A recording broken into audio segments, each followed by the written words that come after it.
Yeah. And Joe, I mean, Rodgers found himself once again banged up against the Rams. No secret that Rodgers is tough. He goes in through injuries. Do you credit him for playing through all his multitude of injuries in this failing season? Uh, it's hard to be mad about a guy who battled back from what he did, trying to play all 17 games and stay out there. I just, you do wonder if after he got banged up in the Minnesota game, if they play Tyrod for a few weeks, does that allow him to get healthier? Does it keep the offense on track a little more? And when these things happen, this is why you got a competent backup to come in and step in and, you know, fill the gap for a couple of games or even a couple of series if needed. I I think what that injury was yesterday was a reminder that while there's been a couple nice moments here, Rodgers is going to be 41 and 42 next season, and these injuries are going to keep happening more, not less. He's going to continue to get banged up.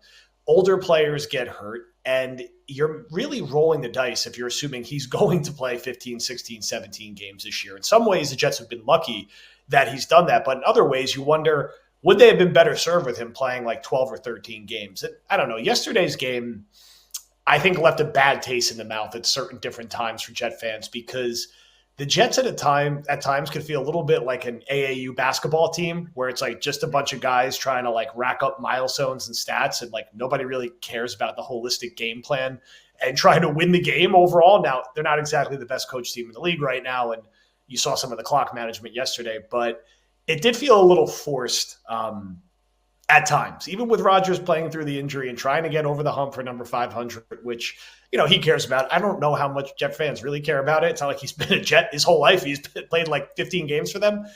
I don't know. Yesterday, I think, was a little bit of a needed reminder that even though things look good against Mac Jones and the Jacksonville Jaguars, the Jets are 4-11, and 3 of their 4 wins are against 3 teams who are going to be picking in the top 4 next year. They're 4-11 for a reason.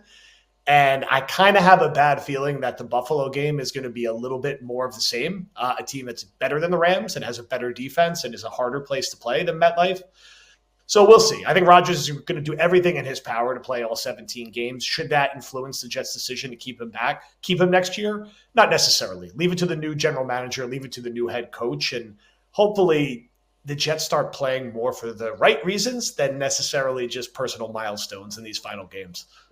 Yeah, it's only going to get worse. That's the big thing here is that he's only going to get a year older. The play recognition is going to get a little bit slower. The arm's not going to be a little bit less strong. The accuracy is going to wane a little bit, and the body is going to be more brittle. This is now a player, Joe, that while he hasn't missed any games this year, I talked about this in the last Jets final drive, he had his hamstring injured to the point that it was such a significant degree, I was told by one team source, that it was the most significant degree that you can have with it still being attached to the bone. That's how bad his hamstring injury was. So if you take that into consideration and you look at the last 3 years of Aaron Rodgers' career, his final year with the Packers had a thumb injury that significantly limited his ability as a passer. Year 2 had the Achilles injury that sidelined him the entire year. And now this season you have seen foot, you have seen knee, you have seen ankle, and you have seen hamstring injuries. It's hard to commit to that player long term when you know those injuries are going to continue to come about